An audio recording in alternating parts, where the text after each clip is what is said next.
လူတွေအားလုံးအံ့ဩသွားကြတယ်ဘသူမှကျွန်တော်ရဲ့လှုပ်ရှားမှုကိုရှင်းရှင်းလင်းလင်းမမြင်လိုက်ကြဘူးကျွန်တော်တပြင်းတစ်ချက်ချလိုက်တယ်ကျွန်တော်ပုံမှန်အားဖြင့်ဒီကိုင်းကိုမလာဖြစ်ဘူးကျွန်တော်ကိုအနိုင်ကျင့်ရလွယ်တဲ့လေ့ကျင့်ရေးအဆင့်ကတပည့်တယောက်လိုပဲသဘောထားလိုက်ကြပါချစ်တဲ့အဆင့်တပည့်တယောက်ကလှောင်ပြုံးပြီးပြောလိုက်တယ်မင်းကလက်တွဲယုံတက်ပါတကယ်တော့မင်းမှာဘာအရေးချင်းမှမရှိပါဘူးစကားတော်မဆုံးသေးဘူးသူ့ရဲ့ညာဘက်လက်မောင်းကပြတ်ထွက်သွားတယ်ဘယ်ချိန်ကလေးကကျွန်တော်လက်ထဲမှာရိုးရိုးရှင်းရှင်းဓာတ်တလက်ရောက်နေမှန်းတောင်မသိလိုက်ဘူးဓာတ်ပေါ်မှာတွေးတစ်စက်တောင်မကြံခဲ့ဘူးကျွန်တော်ကအေးဆေးဆေးပဲပြောလိုက်တယ်အရေးချင်းမရှိဘူးဟုတ်လားအခုတော့မင်းအတွက်ဒီလောက်ဆိုရင်အရေးချင်းရှိတယ်လို့ပြောလို့ရပြီလားအော်ဟစ်တန်တွေထွက်ပေါ်လာပြီးလူတိုင်းကြောက်လန့်သွားကြတဲ့အခြေအနေတွေကအရန်မြင်မြန်ဆန်ဆန်ပြောင်းလဲသွားတာကြောင့်ဆုရှောင်းဝန်ကလက်မခံနိုင်ပဲမေးလိုက်တယ်ဒါကဘလို့မော်တက်လဲကျွန်တော်သူ့ကိုဂယူးမဆိုင်တော့ဘူးကျွန်တော်ကရိုးရိုးရှင်းရှင်းဓာတ်ခုံကြီးကိုပဲသိတာပါလေ့ကျင့်ရေးအဆင့်တပည့်တယောက်ကဘလို့လုပ်ပြီးမော်တက်တွေကိုတက်မှလဲကျွန်တော်ရဲ့ဝိညာဉ်စွမ်းအင်ကကျွန်တော်ကိုပုံမြန်ပြီးပိုးတက်မှစေတာပဲရှိတာပါကျွန်တော်လူတိုင်းကိုကြည့်ပြီးပြောလိုက်တယ်မင်းတို့လိုလူမျိုးတွေကိုကျွန်တော်သိတာပေါ့အားရင်တခြားတပည့်တွေကိုအနိုင်ကျင့်ဖို့ပဲသိကြတဲ့အတုံးမကျတဲ့လူတွေဒီနေ့တော့ကျွန်တော်ကိုလာပြီးရန်စီရဲတယ်ပေါ့မင်းတို့ဘာသာမင်းတို့ကျင့်စဉ်တွေကိုဖျက်ဆီးမလားဒါမှမဟုတ်ကျွန်တော်လက်နဲ့ဖျက်ဆီးပေးရမလားစစ်တပ်အဆင့်တပည့်ကောင်းဆောင်ကဟိဟောက်လိုက်တယ်လေ့ကျင့်ရေးအဆင့်ကနေဒီလိုပြင်းထန်တဲ့လူတက်ကွက်ကိုအချိန်ချင်းမသုံးနိုင်ပါဘူးနှစ်ချိန်တောင်သုံးနိုင်မှာမဟုတ်ဘူးငါတို့ကလူများကြီးပဲမင်းကိုတက်လို့ရတာပေါ့ကျွန်တော်ကောင်းကြီးပြလိုက်တယ်ကောင်းပြီမင်းပြောတာလဲအတိတ်ပဲရှိတာပဲသူတို့ကလက်နက်တွေထုတ်လိုက်ကြတယ်ခြံကုန်းကွင်းတွေချင်းရွှန်သားတွေမိုးကျိုးလုံးတွေနဲ့ရွှေမင်တိုင်းတွေပေါ့ဒါတွေအားလုံးကအနှိမ့်စားပစ္စည်းတွေပါပဲသူတို့ကဝိညာဉ်စွမ်းရင်အကာအကွယ်တွေခုခံတဲ့နည်းစနစ်တွေလဲတုံးကြသေးတယ်ကျွန်တော်မျက်လုံးတစ်ချက်လှမ်းလိုက်ပြီးဝိညာဉ်စွမ်းရင်ကိုတုံးကဓာတ်နဲ့အမြန်ဝေးရမ်းလိုက်တယ်အဲ့ဒီလူတွေအကုန်လုံးတုတ်ပြန်ဖို့တောင်အချိန်မရလိုက်ကြဘူးငွေရောင်အကာအကွယ်တွေကခွန်းလိုပဲဒိုင်းတွေကလည်းအမိုက်တွေလိုတဆက်စီပျက်စီးသွားတယ်သွေးတွေဖြန်းကနေဖြစ်သွားပြီးပြတ်ထွက်သွားတဲ့လက်မောင်းတွေခြေထောက်တွေကလည်းမြေပြင်ပေါ်မှာစီစီပြန့်ကျဲကုန်တယ်ညက်တောင်တစ်ခတ်အတွင်းမှာပဲသူတို့တွေမယုံနိုင်အောင်ဖြစ်သွားကြတယ်နာကျင်မှုကိုခံစားလိုက်ရတဲ့အချိန်မှာတော့အော်ဟစ်ငိုယိုပြီးဒူးထောက်လိုက်ကြတယ်ဦးလေးကျွန်တော်တို့မှားတော့ပါပြီလို့အော်ပြောကြတယ်စစ်တန်အဆင့်တပည့်ကောင်းဆောင်တော်မှနောက်လဲရတဲ့မျက်ရည်တွေကျနေပြီးကျွန်တော်ကအေးဆေးဆေးပဲပြောလိုက်တယ်ဘသူကမင်းတို့ရဲ့ဦးလေးလဲမင်းတို့ပဲကျွန်တော်ကိုခိုင်းကနေထုတ်လိုက်တာမဟုတ်လားတကွင်းလုံးတိတ်ဆိတ်သွားပြီးလူတိုင်းကြောက်လန့်နေကြတယ်ဆူရှောင်းဝင်ကလည်းတဆက်ဆက်တုံနေတဲ့ကျွန်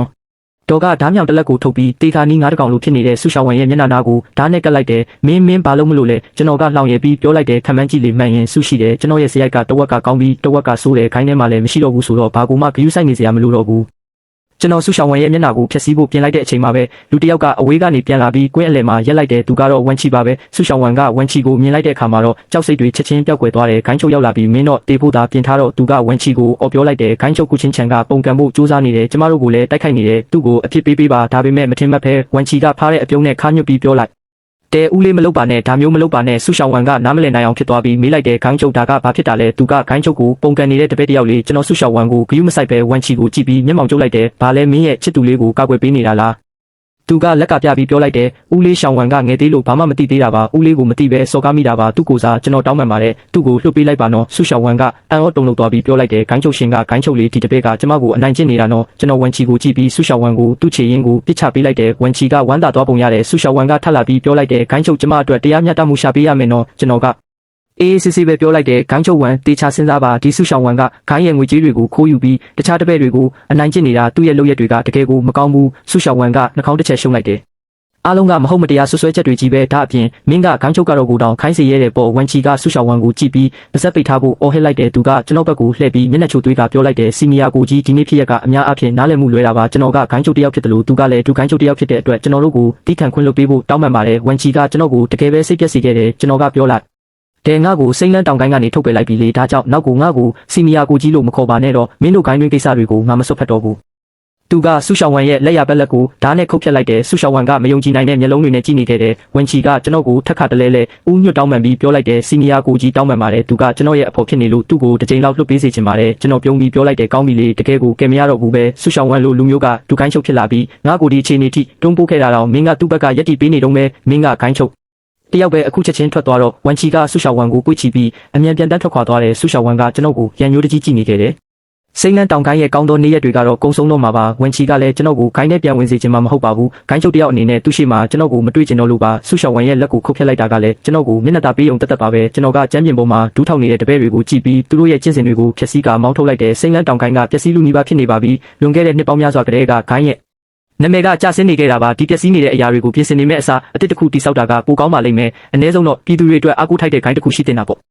ဒါကြောင့်ကျွန်တော်ကိုယ်တိုင်ခိုင်းတစ်ခုတီထောင်ဖို့ဆုံးဖြတ်လိုက်တယ်စိမ့်လန်းတောင်ထက်မြင့်မားတဲ့တောင်တစ်ခုကိုရှာဖွေပြီးအဲ့ဒီတောင်ကိုမိုးတိမ်တောင်လို့အမည်ပေးလိုက်တယ်အဲ့ဒီမှာတီထောင်မဲ့ခိုင်းကိုတော့မိုးတိမ်ခိုင်းလို့ခေါ်လိုက်တယ်ကျွန်တော်မှာဝိညာဉ်ကြောက်တုံးတွေအများကြီးရှိတဲ့အတွက်ကျင့်စဉ်လောကမှာအင်အားကြီးတဲ့တိဆောက်ရေးခိုင်းကိုခေါ်ပြီးခိုင်းတစ်ခုကိုတိဆောက်စေခဲ့တယ်ကျွန်တော်ကမပြန်တန်းနိုင်တဲ့အတွက်တောင်ထိပ်တွေကိုတန်ကြိုးတွေနဲ့ဆက်သွယ်ခိုင်းခဲ့တယ်ကျွန်တော်ဝိညာဉ်ကြောတော့ဒီကိုတောင်အောက်မှာမြုပ်နှံလိုက်တဲ့အခါတောင်နှန်းတွေကနေအလင်းနှန်းတွေထွက်ပေါ်လာခဲ့တယ်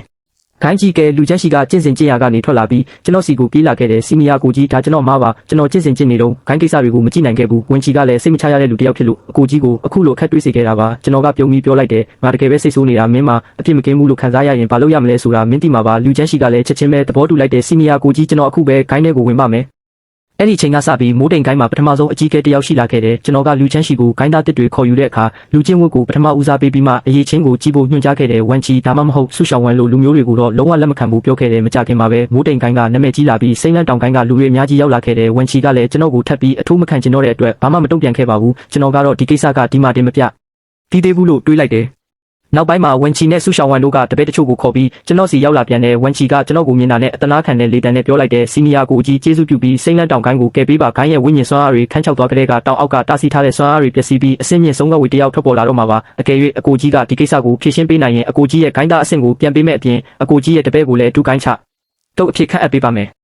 လူချမ်းရှိကဒီစကားကိုကြားတဲ့အခါအရန်တော်သားထွက်ပြီးလက်ဖက်ရည်ခွက်ကိုရိုက်ခွဲကပြောလိုက်တဲ့စကားမပြောနဲ့တော့စိမ့်လန်းတောင်ကိုင်းကမင်းရဲ့လက်ထဲမှာဒီလိုမျိုးပျက်စီးနေတာတော့ငါစီနီယာကိုကြီးကိုတူကိုင်းချုပ်ဖြစ်ထားချင်နေသေးတာလားမင်းကမထိုက်တန်ပါဘူးဆူရှောင်းဝမ်ကလည်းဝန်ချီကိုကြည့်ပြီးပြောလိုက်တယ်ရှင်တို့ကိုကျွန်မပြောတာပဲဒီတားဆီးထားတဲ့စွမ်းအားတွေပျက်စီးရတာသူတို့ကြောင့်ဖြစ်မှာပါဝိညာဉ်စွမ်းအားတွေခန်းချောက်သွားတာကလည်းသူ့ကြောင့်ပဲဖြစ်နိုင်တယ်သူတို့စီမှာလာတောင်းပန်နေလို့ဘာထူးမှလဲဝန်ချီကသူမကိုတားဖို့ပြင်လိုက်တယ်သူမကိုဘာမှထပ်မပြောခိုင်းတော့ဘူးဝန်ချီကိုကျွန်တော်အေးဆက်ဆက်ကြည့်နေမိတယ်ခိုင်းကနေအထုတ်ခံထားရတဲ့ကျွန်တော်လိုလူတစ်ယောက်အတွက်ချိတ်ပိတ်အစီရင်တွေကဘာသက်ဆိုင်လို့လဲဆူရှောင်းဝမ်ကတော့ဆဲဆူနေတော့မဲနင်းမရှိလဲဒီပြဿနာကိုငါတို့ဖြေရှင်းနိုင်မှာပါလို့ငါလုံးဝမယုံဘူးကျွန်တော်ကပြောလိုက်တယ်ထွက်သွားကြစမ်းကိုဘာသာကိုပဲဖြေရှင်းကြငါကိုလာမနောက်ရက်နဲ့ဒီမှာလာပြီးအဆက်မခွဲနဲ့ဝန်ချီကကျွန်တော်ကိုကြည့်ပြီးတကူလုံးတုံရင်သွားတယ်ဘာမှထပ်မပြောတော့ပဲဆူရှောင်းဝမ်ကိုအတင်းဆွဲခေါ်ပြီးတပည့်တွေကိုခေါ်ပြီးထွက်သွားတော့တယ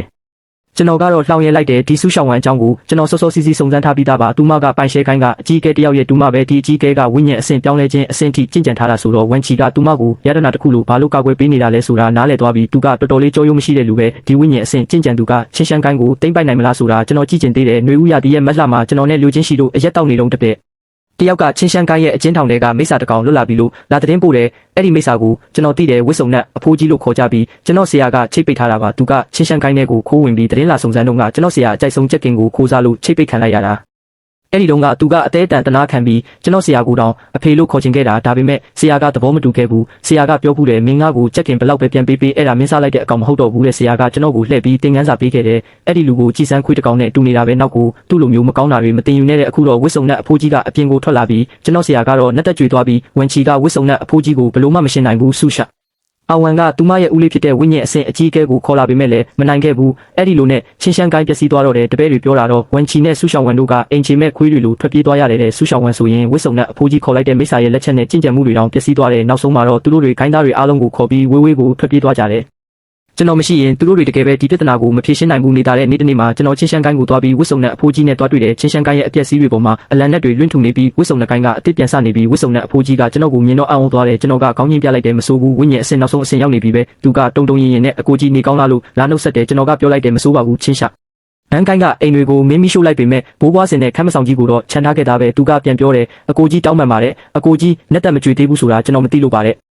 ်ကျွန်တော်ကပြောလိုက်တယ်ကောင်းပြီကျွန်တော်ဂိုင်းတစ်ခုတီထောင်ထားတယ်မင်းရဲ့ဂိုင်းငယ်လေးကကျွန်တော်ဂိုင်းရဲ့လက်အောက်ခံဖြစ်နေရမယ်မကောင်းတာတွေမလုပ်နဲ့နှစ်တိုင်းကျွန်တော်ကိုအခွန်ဆက်ရမယ်အဲ့ဒါဆိုရင်မင်းကိုငါဘာမှမလုပ်ဘူးသူကဝမ်းသာအားရနဲ့တူးထောက်ပြီးအကိုကြီးနောက်ကနေပဲလိုက်ပါတော့မယ်လို့ကတိပေးတယ်ကျွန်တော်ကပြောလိုက်တယ်မင်းနေရအမြင်ပြောင်းတော့ချင်းရှမ်းဂိုင်းရဲ့ဒီနေရအဟောင်းကြီးကိုငါ့ကိုပေးလိုက်အဲ့ဒီလိုနဲ့ကျွန်တော်နေမြေဟောင်းကိုပြန်ရခဲ့တယ်ချမ်းကုန်းဂိုင်းကိုအကူညီတောင်းပြီးချမ်းရွင်ကိုင်းရဲ့ချင်းရှမ်းဌာနခွဲကိုတီထောင်လိုက်တဲ့နာမည်ပြောင်းသွားပေမဲ့အရင်လိုပျက်စီးနေတဲ့ပုံစံမျိုးမဟုတ်တော့ဘူးအဲ့ဒီအချိန်မှာဝန်ချီကကျွန်တော်စီကိုပြန်ရောက်လာတဲ့ချင်းရှမ်းကိုင်းကိုရန်သူတွေလက်ထဲကနေကဲတင်ပေးလို့ကျေးဇူးတင်ကြောင်းပြောတဲ့ချင်းရှမ်းကိုင်းပြန်လဲထူထောင်နိုင်တာကကျွန်တော်ကျေးဇူးတွေပါပဲတ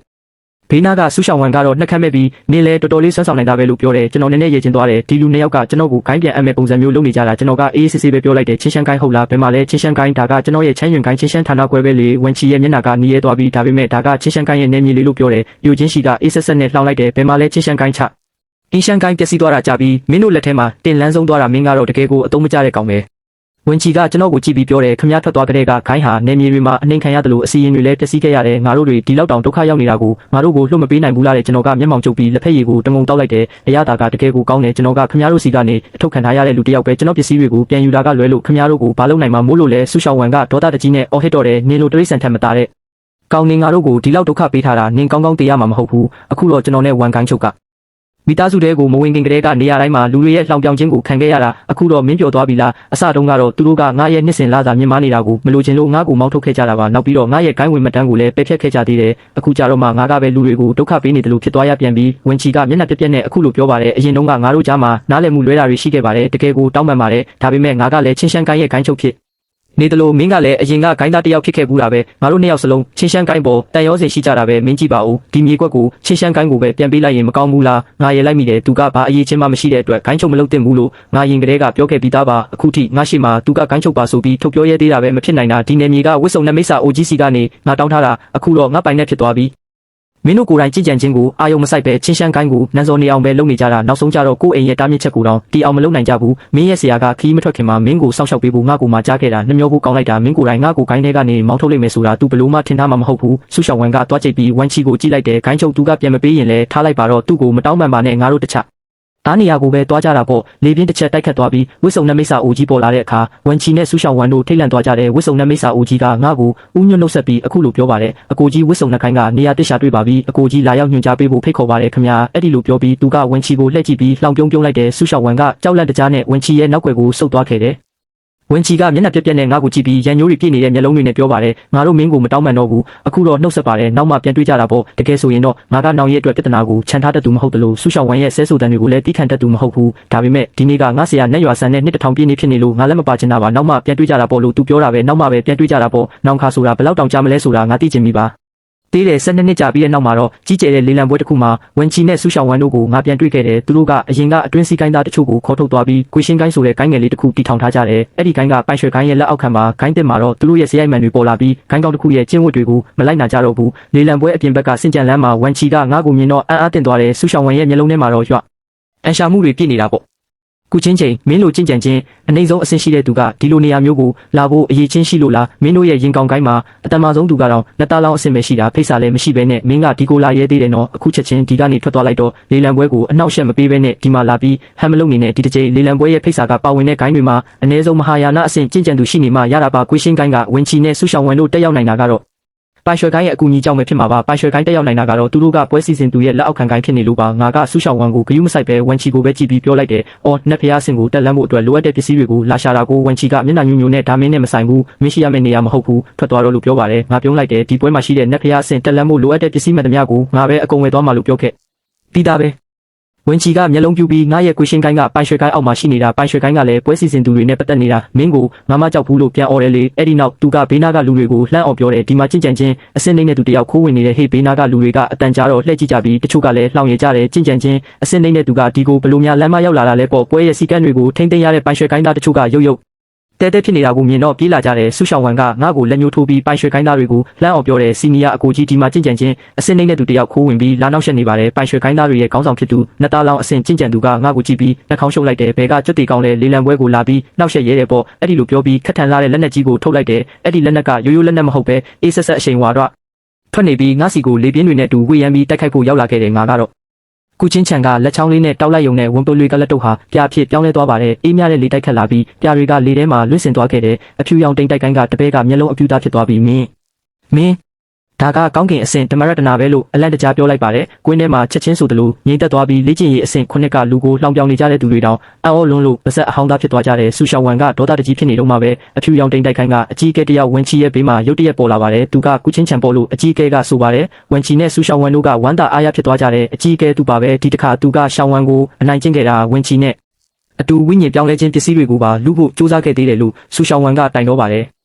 ကြင်ကြံချင်းအဆင့်ခုနှစ်ကဘလို့မော်အတက်တွေတက်နေပါစေငါကယူမဆိုင်ဘူးဒီနေ့ငါနဲ့တွေ့တာမင်းသေးဖို့သာပြင်ထားတော့လို့အကြီးအကဲကကြုံဝလိုက်ပါတယ်အဖြူရောင်တိမ်တိုက်ခန်းကအကြီးအကဲဟာလေထဲကိုလက်ဝါးမြောက်လိုက်တဲ့အခါအနက်ရောင်ငွေတွေထွက်ပေါ်လာပြီးကုချင်းချန်ရဲ့နှလုံးသားကိုဖြည့်ညစ်ဖို့ကြိုးစားပါတယ်ကုချင်းချန်ကဘာမှမတုံ့ပြန်ပဲငြိမ်သက်စွာကြည့်နေခဲ့တယ်အဲ့ဒီနောက်အကြီးအကဲဟာတွေးတွေအန်ထုတ်လိုက်ရပြီးမင်းကတကယ်တော့ဘယ်သူလဲလို့တုံတုံရင်မေးလိုက်ပါတယ်ကွင်းထဲကလူအလုံးအံ့အားသင့်သွားကြတယ်ဝိညာဉ်ပြောင်းလဲခြင်းအဆင့်အကြီးအကဲတယောက်ကလေ့ကျင့်ရေးအဆင့်ကျင့်ကြံသူတယောက်ကိုတိုက်ခိုက်ရင်းနဲ့မှဒဏ်ရာပြန်ရသွားတာဖြစ်ပါတယ်ထောင်းတနေရာကနေကြင်ကြံချင်းစွမ်းအားနဲ့နီးစနစ်ပေါင်း16000ကိုအနိုင်ယူလာလားဒါကစာအုပ်တွေထဲမှာရေးထားတဲ့ချင်းရှမ်းကိုင်းကရွှွန်တောက်ဆရာကြီးများလားလို့အတန်တန်ထွက်ပေါ်လာပါတယ်ရွှွန်တောက်ဆရာကြီးလားဒဏ္ဍာရီထဲကနတ်ဖျားလန်းစင်အောင်မှာကဘာပေါ်မှာအတော်ဆုံးလို့ပြောကြတဲ့သူလားဒါကဒဏ္ဍာရီတက်တက်မဟုတ်ဘူးလားလို့လူတွေကတီးတိုးပြောဆိုလာကြတယ်ကုချင်းချန်ကပြုံးလိုက်ပြီးရှေးဟောင်းစာအုပ်တွေထဲကအမည်နာမတစ်ခုပါပဲကိုပိုင်ပွဲအမည်တစ်ခုကိုအမတ်မထင်ယူလိုက်မိပြီးတစ်ခါလောက်ထင်ပေါ်ခဲ့ ဖူးတာပါဒီလောက်နှစ်တွေအကြာကြီးအထိဒီနာမည်ကိုမှတ်မိနေတဲ့သူရှိသေးတာပဲလို့ပြောလိုက်ပါတယ်ဝန်ချီနဲ့ဆူရှောင်းဝန်တို့ဟာအအောက်တုံလို့သွားကြတယ်တနာစရာကောင်းလိုက်တာစာအုပ်တွေပို့ဖက်ပြီးပုံမြင်တွေပိုနားထောင်တင်တဲ့ကိုကိုင်းတွေကရေကဘလောက်နဲ့လဲဆိုတာတော့ကိုယ်တိုင်မသိကြဘူးလို့ကုချင်းချန်ကဆိုပါတယ်အဲ့ဒီနောက်မှာတော့လှပလွန်းတဲ့အမျိုးသမီးတစ်ယောက်ကွင်းထဲကိုရောက်ရှိလာပါတယ်သူမကတော့အခမ်းအနားကိုဥဆောင်ကျင်းပတဲ့ထန်းရွှန်ကိုင်းရဲ့ဂိုင်းချုပ်ဝန်ချင်းပဲဖြစ်ပါတယ်လူအားလုံးကဂိုင်းချုပ်ဝန်ကိုဂါရဝပြုကြတယ်သူမကဝန်ချီတို့တစုကိုအဖြူရောင်တိမ်တိုက်ခိုင်းကကျင့်ကြံသူတွေကရှင်တောက်ဆရာကြီးအပေါ်ဘလို့တောင်ရိုင်းရိုင်းဆိုင်ဆိုင်ပြုမှုရဲကြတာလဲလို့အော်ဟစ်လိုက်ပါတယ်သူမရဲ့စွမ်းအားတွေကြောင့်ပတ်ဝန်းကျင်တစ်ခုလုံးအေးခဲသွားတယ်လို့ခန်းစားလိုက်ရပါတယ်ဝန်ချီကတော့ကြောက်ရွံ့တုန်ရင်စွာနဲ့ဒါကအထင်းအမြင်မားတာဖြစ်ရမယ်သူကဘလို့လုံးရွှန်တောက်ဆရာကြီးဖြစ်နိုင်မှာလဲလို့မယုံကြည်နိုင်ပဲပြောပါတယ်ဝန်ချင်းကကုချင်းချံဘက်ကိုလှည့်ပြီးစီနီယာအကိုရွှန်တောက်ညီမလေးရဲ့အဲဝတ်ပြုမှုလိုအပ်ချက်ကြောင့်အခုလိုစိတ်မချမ်းမြေ့စရာတွေဖြစ်ခဲ့ရတဲ့အတွက်ခွင့်လွှတ်ပေးပါလို့နှုတ်ဆက်ပါတယ်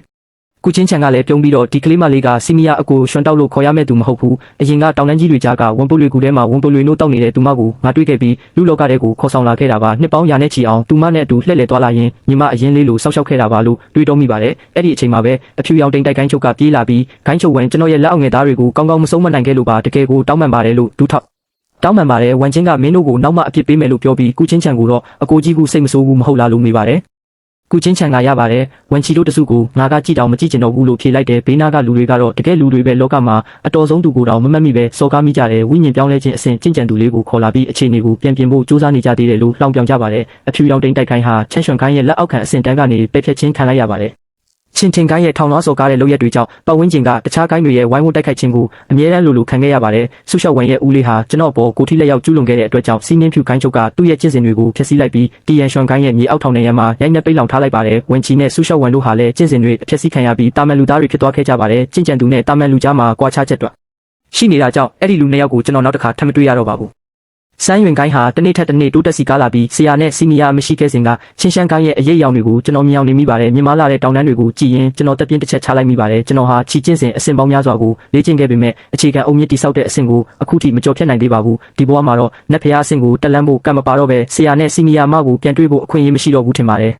ရုတ်တရက်ဆိုသလိုကောင်းကင်ယံကနေရောင်ခြည်တန်းတစ်ခုဟာကျွန်တော်လက်ပေါ်ကိုကြားရောက်လာပါတယ်ကျွန်တော်လက်ကိုဖြန့်ကြည့်လိုက်တဲ့အခါရွှေရောင်ထုတ်လေးတစ်ခုဟာလေဟာနယ်ထဲကနေကျွန်တော်လက်ထဲမှာအလိုလျောက်ပေါ်လာပါတယ်အဲ့ဒီထဲမှာတော့ကြီးမားတဲ့တိုးလောင်လက်စွပ်10ကနန်းကျော်လောက်ရှိနေပါတယ်အဲ့ဒီလက်စွပ်တွေထဲမှာတော့ပင်လယ်ရေလိုများပြားလာတဲ့အခြေခံအုံမြင့်တီစေးလုံးတွေပြည့်နေနေပါတယ်ကျွန်တော်အံ့အားသင့်သွားပြီးအထုပ်ထဲကစာတိုလေးကိုဖွင့်ဖက်လိုက်ပါတယ်အဲ့ဒီအပေါ်မှာစီနီယာအမရဲ့လှပတဲ့လက်ရည်နဲ့